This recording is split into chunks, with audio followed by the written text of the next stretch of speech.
বলিয়া তোমারে সংসারে আসিয়া পে নানাবিধ ব্যথা,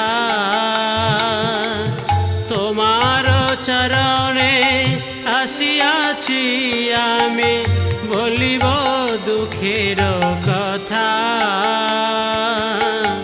বলিব দুঃখের কথা।